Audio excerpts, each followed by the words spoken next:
అండి. Thank you Vishwanath Reddy గారు. Thank you so much అండి. ఇప్పుడు రవితేజ దుగ్గిరాల గారిని మాట్లాడవలసిందిగా రిక్వెస్ట్ చేస్తున్నాం. Thank you madam. ఇక్కడికి వచ్చిన మీడియా వాళ్ళందరికీ చాలా చాలా థ్యాంక్స్. ఎందుకంటే ఒక చిన్న సినిమా ఆడియన్స్లోకి వెళ్ళడానికి మీడియా అనేది ఎంత ఇంపార్టెంటో మనందరికీ తెలుసు. అండ్ ముఖ్యంగా విఐపి మీడియా పర్సన్ గ్రేట్ ఆంధ్రమూర్తి గారికి చాలా చాలా థ్యాంక్స్ అండి. ఓకే, యా, అందరికీ పేరు పేరున థ్యాంక్స్. అయితే లేదండి, సారీ సార్ అందరూ విఐపీసే. My bad sorry sir. అందరికీ చాలా చాలా థ్యాంక్స్. దయచేసి క్షమించండి, మొదటి స్పీచ్ కాబట్టి ఏదో ఒకసారి అలా వచ్చింది. పేరు పేరున అందరికీ చాలా థ్యాంక్స్ అండి. అయితే హార్ట్ వార్మింగ్ బ్లాక్ బస్టర్ అని వేశారు. అది వేయడానికి ఒక బలమైన కారణం ఉందండి. మా డిఓపి చెప్పినట్టు ప్రీమియర్స్ అప్పటి నుంచి ఇప్పటిదాకా నేను దాదాపు 6 షోస్ చూసానండి. సింగిల్ స్క్రీన్స్ సంధ్య విశ్వనాథ్తో పాటు డిఫరెంట్ మల్టీప్లెక్సెస్లో నేను ఈ సినిమా చూశాను. అంటే ఆడియన్స్ పల్స్ ఎలా ఉంది అని తెలుసుకోవడానికి ఆడియన్స్తో పాటు చూశాను. ఎక్స్ట్రాడినరీ రెస్పాన్స్ వచ్చిందండి ఆడియన్స్ నుంచి. చూసిన ప్రతి ప్రేక్షకుడు, అంటే మా డైరెక్టర్ గారు ప్రీ రిలీజ్ ఈవెంట్లో ఒక మాట చెప్పారు, లేదా ఇంటర్వ్యూలో ఎక్కడో ఒక మాట చెప్పారు, ఈ సినిమాకి ప్రేక్షకుడిలా వెళ్ళి ప్రేమికుడిలా బయటకు వస్తారని. ఇవాళ అది జరిగిందండి. చాలామంది చాలా ఎమోషనల్ అయిపోతున్నారు సినిమాలో.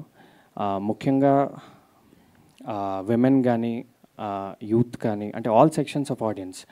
చాలా క్లీన్ సినిమా చూసాం చాలా రోజుల తర్వాత. చాలా ఒక అచ్చమైన స్వచ్ఛమైన తెలుగు సినిమా చూసాను చాలా రోజుల తర్వాత అని చాలా చాలా హ్యాపీ ఫీల్ అవుతున్నారండి.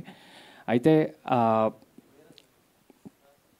నిజంగా చూసిన వాళ్ళందరూ చాలా చాలా బాగుంది అంటున్నారు. బుక్ మై షో రివ్యూస్ చూసిన, ఆడియన్స్ రివ్యూస్ చూసినా అదే రిఫ్లెక్ట్ అవుతుంది. ఇంకా చూడాల్సిన వాళ్ళు చాలా ఉన్నారు. దయచేసి సినిమా థియేటర్లో చూడండి. మీరు చూస్తే మటుకు తప్పకుండా డిసప్పాయింట్ అవ్వరు. ఈ సినిమాలో ఉండే ప్రతి క్రాఫ్ట్ ఒక ఫినిష్ ఉంటుందండి. ఎన్నో ఏళ్ల కృషి, అంటే టెక్నికల్ ఆస్పెక్ట్స్తో పాటు పర్ఫార్మెన్సెస్ కూడా మనకి కొత్త వాళ్ళు చేసినట్టు ఉండదు ఎక్కడ. ఇది నేను ఒకసారి ఎక్కడో చెప్పాను, కానీ మళ్ళీ ఇప్పుడు పెద్ద స్టేజ్ వచ్చింది కాబట్టి చెప్తున్నాను. ఇది అసలు చిన్న సినిమా కాదండి. కేవలం ఇందులో ఆర్టిస్టులు మటుకే చిన్నవాళ్ళు. ప్రతి ఆస్పెక్ట్లోనే ఇది ఒక పెద్ద సినిమా. విజువల్ గ్రాండ్యూర్ కానీ, మ్యూజిక్ కానివ్వండి, మనకి పర్ఫార్మెన్సెస్ స్టాండర్డ్స్ కానివ్వండి, ఆర్ట్ డిపార్ట్మెంట్ కానివ్వండి, ఒక డైరెక్టర్ గారి పనితనం కానివ్వండి, అండ్ మైత్రి లాంటి వాళ్ళు నంబర్ 1 ప్రొడ్యూసర్స్ ఇలాంటి ఒక బ్యూటిఫుల్ ప్యూర్ సినిమాని అందించినందుకు చాలా చాలా థ్యాంక్స్. ఒక ప్రేక్షకుడిగా ఇది థ్యాంక్స్ చెప్తున్నాను. ఇది ఈ సినిమాలో ఒక లీడ్లా కాదు.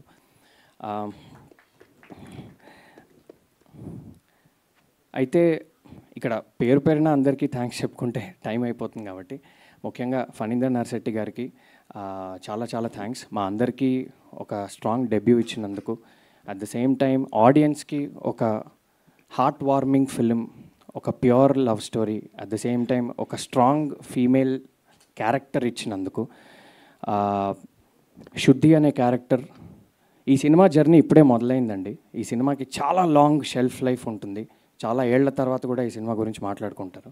ఎస్పెషలీ ఆమె క్యారెక్టర్ గురించి, the way a female has been shown in a Telugu film గురించి నిజంగా ఇది ఒక రెఫరెన్స్ ఫిలిం అవుతుందని నేను బలంగా నమ్ముతున్నాను. ఇంకో మాట చెప్పాలండి, ఆడియన్స్తో పాటు